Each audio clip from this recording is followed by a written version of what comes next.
आंदोलन के लिए, जल जंगल जमीन आरक्षण, इन सारी चीजों के लिए वो लड़ती है। मराठी में वक्तव्य करेगी।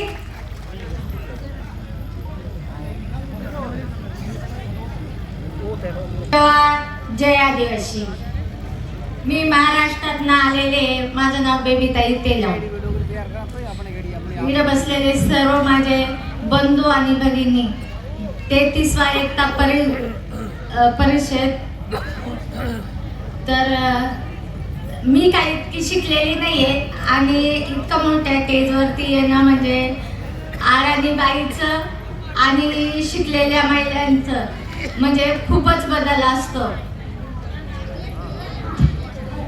तरी मी माझ्याकडनं काही तुटके मुटके 2 शब्द सांगेल, ते तुम्ही ऐकाल असं मला वाटतं।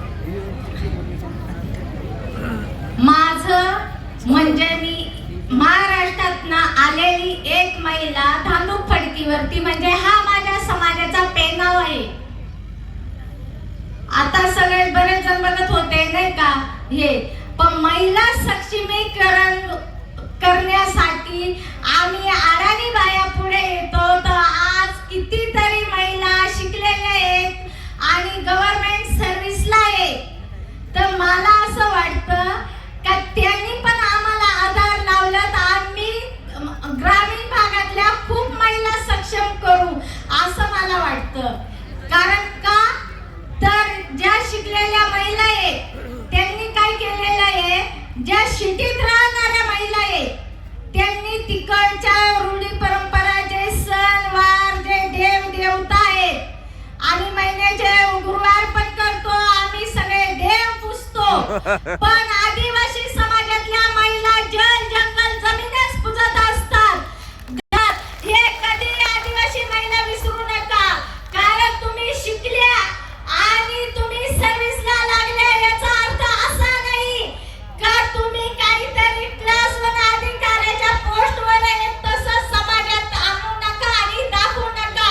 कारण तुम्ही सिटीतनं जे घेऊन आलेले आहेत ते ग्रामीण भागामध्ये पूर्ण तेच झालेलं आहे। कारण जे पेनाव आहेत आपल्या महिलांची, जी रूढी परंपरा आहे ते बुडीत काढलेले आहेत। आणि मग आम्ही नवाबच्या दिवशी फक्त महिला सांगतो, जागतिक आदिवासी दिनाच्या दिवशी, का मी आदिवासी आहे, पण तुम्ही आदिवासी कशावर नाहीत, काय आहे तुमच्याकडं? परंपरा या विसरूनच गेल्या तुम्ही सगळ्या। आता प्रत्येक राज्यातल्या ज्या ग्रामीण भागातल्या महिला आहेत त्या कशामुळे, तर त्यांना जे थोडंफार कळतं आणि त्या इतक्या शिकलेल्या नाहीये, पण त्यांच्यावर जे अन्याय होऊन राहिले ग्रामीण भागातल्या महिलांवरती, जे अन्याय होऊन राहिले आणि त्या लढा देत असतात, त्याच्यामुळे त्यांना त्याची जाणीव जास्त आहे आणि त्या खूप लढतात। पण त्याच्या मागचा एक भाग आहे, ज्या शिकलेल्या महिला आहेत त्यांना संविधानाच्या कायद्याचा अभ्यास करा आणि ज्यांनी केलेला आहे त्यांनी आमच्या अडाणी महिला, कारण तुम्ही संविधानाच्या यांनी लढू शकतात कायद्याने, आम्हाला कायदे काय माहित आहेत, पण आता कायद्याने लढायची बी वेळ संपली आपली। तुम्ही सांगाल मग कसं, आताशीच आपण नाही का मग हे करू राहिलो का, म्हणजे सुरुवात जे लढत आलेले 33 वर्षापासून एकता परिषदचा कार्यक्रमाला येतो, बघतो, फक्त एन्जॉय करायला महिला येतात इकडे आणि फक्त या जमातीचं कसं पेनाव आहे मी ते घेईल, घालल, घरी जाईल आणि माझ्या नातेवाईकात आणि माझ्या भागात दाखव, हे नाही तर इकडे येणारी प्रत्येक आदिवासी समाजाच्या महिलांनी इकडे काय विचार दिले जातात ते आपल्याला घेऊन जाऊन आणि समाजावरती काम करायचं। काम नाही केलं तर आज आदिवासी समाज संपवायचा ठरलेला आहे। सांगा, जल जंगल जमीन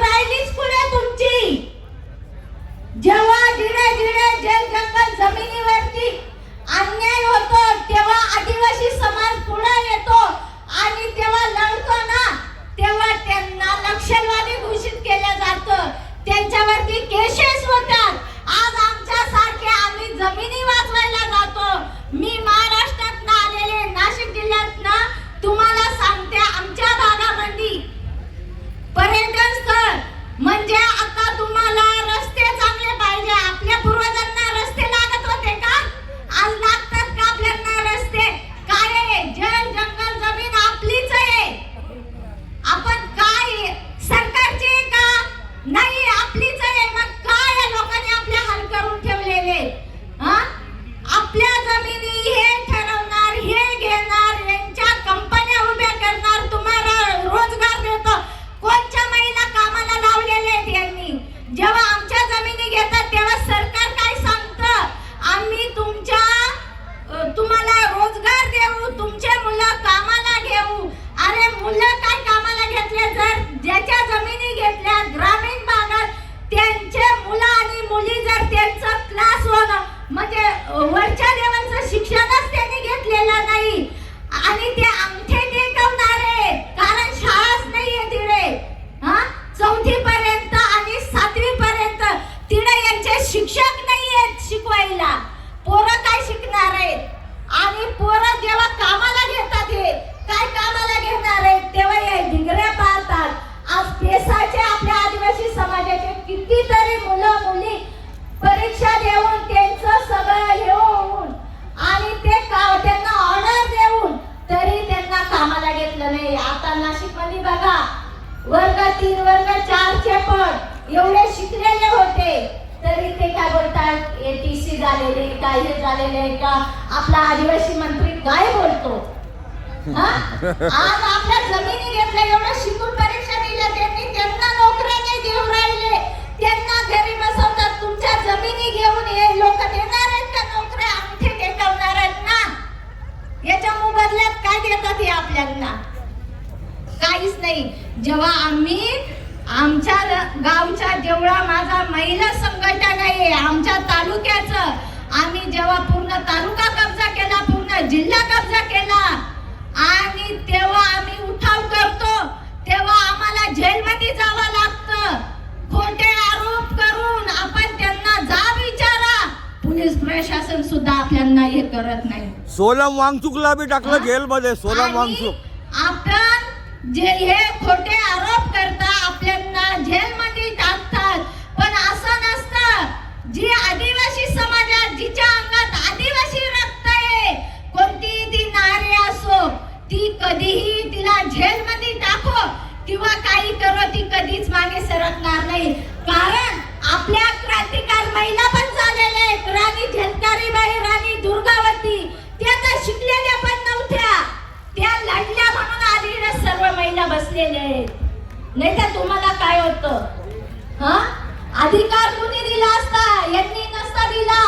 आज तुमच्याकडे सगळं आहे, काय देतात? काही दिलेलं नाही. आज एवढ्या महिला बसलेल्या आहेत, राणी दुर्गावती, राणी झलकारीबाई, यांनी शिकलेल्या नसताना त्यांनी लढा दिला आणि त्या लढल्या. आज तुम्ही शिकल्या, खूप काही शिकल्या, तुमच्याकडे काय आहे? तुम्हाला समाज कार्य करायचं म्हणजे तुम्हाला एकदम जागेवर बसून करायचं. त्यांच्याकडे मोबाईल आहे, इंटरनेट आलं, सर्व आलं.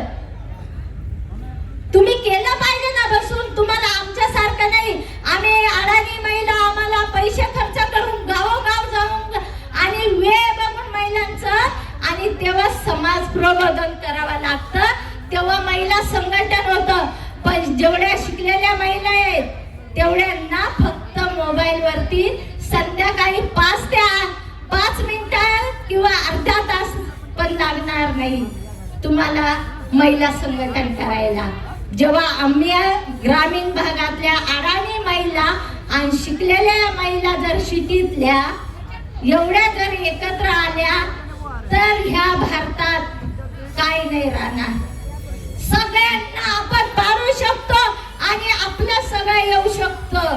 कारण महिला आहे ना तर सर्व काही आहे. महिला आज आहे तर महिला लहानपणापासून मुलाला घडवू शकते, पुरुष नाही. कारण महिलाकडेच असतं. ताईंनी सांगितलं कोणत्या कामात महिला कमी आहेत, कोणत्याच कामामध्ये नाहीये. तर मी सर्वांना सांगते, इकडे जेवढे कार्यक्रमाला महिला आलेले त्यांनी एक लक्षात घ्या, इकडं खूप काही, मला काही बोलता येत नाहीये, पण माझ्यापेक्षा अजून खूप काही वक्ते आहेत, एवढे विचारायचे, त्यांचा अभ्यास खूप आहे, त्यांच्याकडनं काहीतरी घेण्यासारखं आहे, तर ते इकडं घेऊन जायचं आणि समाजावरती काम करायचं. ज्या अडचणी आल्या त्याच्यावरती आपल्याला काम करायचं आणि पुढच्या आपण प्रत्येक वर्षाला इडं येतो. मला इडं एकता परिषदनी जे बोलायचं, मला इडं म्हणजे मी स्वप्नात पण बघितलेलं नव्हतं का मी या स्टेजवरती जायला मला बोलायची संधी देतील असं, कारण मी कशातच काही नाही. म्हणजे मला आज असं वाटून राहिलं का इडं जी प्रत्येक महिला आलेली ती पण एक पण कमी नाहीये.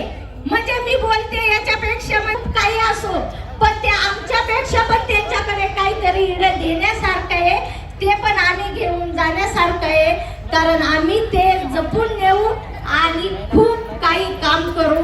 तुम्ही सांगाल तसं. आणि माझ्याकडनं काही चुकलं असेल, कारण मला हिंदी येतच नाहीये, कारण मी शिकलेली नाही, मला बोलता येत नाही तेवढं, नाही का.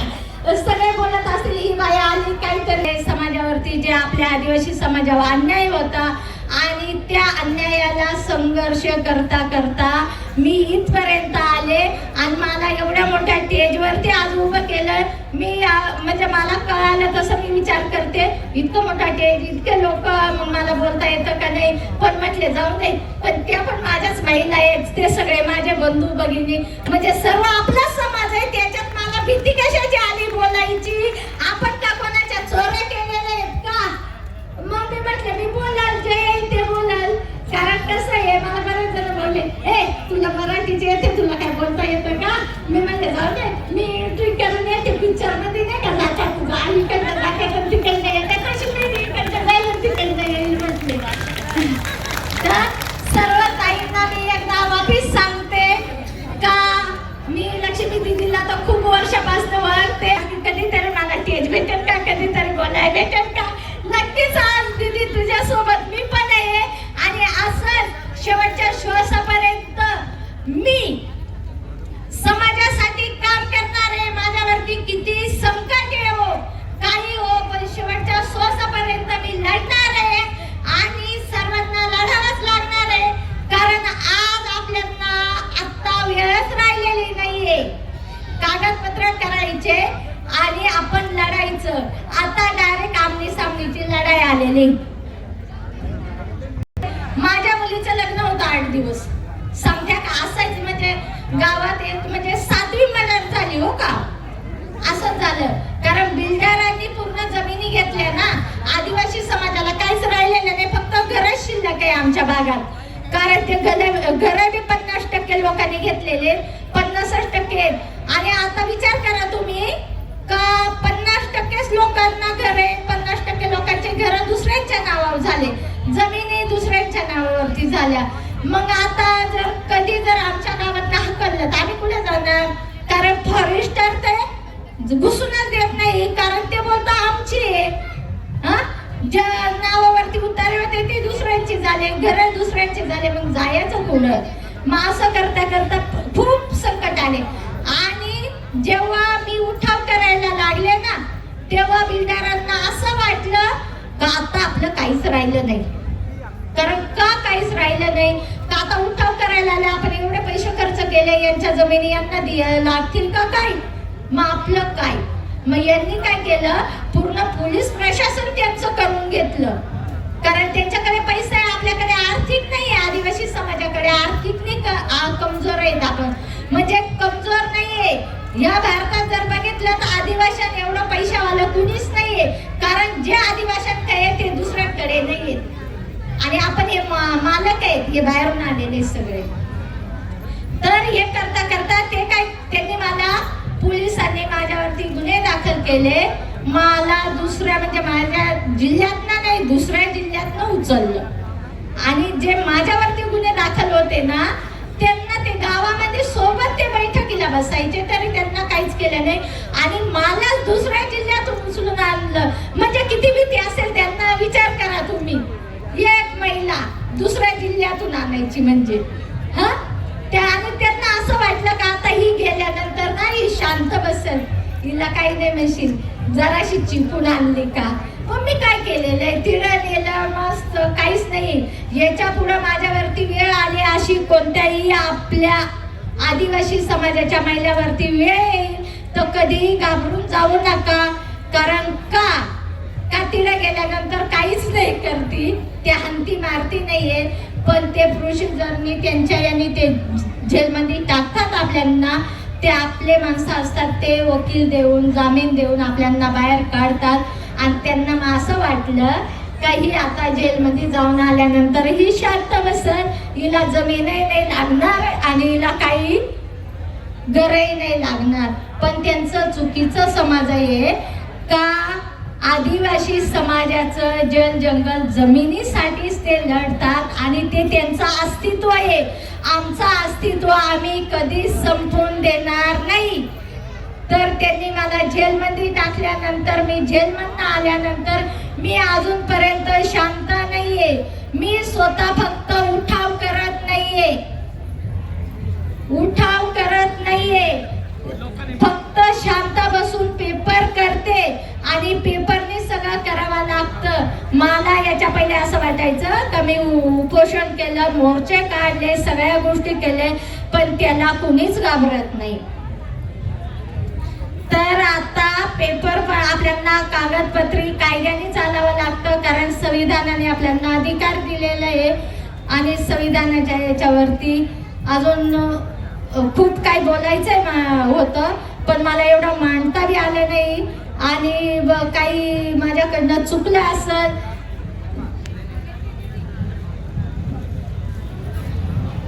तर काही माझ्याकडनं चुकलं असेल तर मला सगळेजण माफ करा. आणि याच्या पुढे बी कधी जर चान्स मिळाला तर वापिस एकदा व्यवस्थित पण चांगली खंबीरपणाने वापिस एकदा तुमच्या पुढे बोलायची संधी दिली तर नक्कीच येईल. जय आदिवासी, आपकी जय.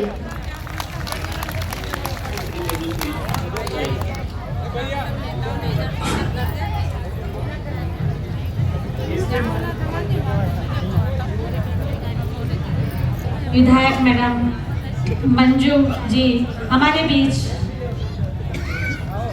आए हैं. आपका आदिवासी एकता परिषद 33वें सम्मेलन में बहुत बहुत स्वागत, अभिनंदन. जोरदार तालियों से मैडम का स्वागत कीजिए.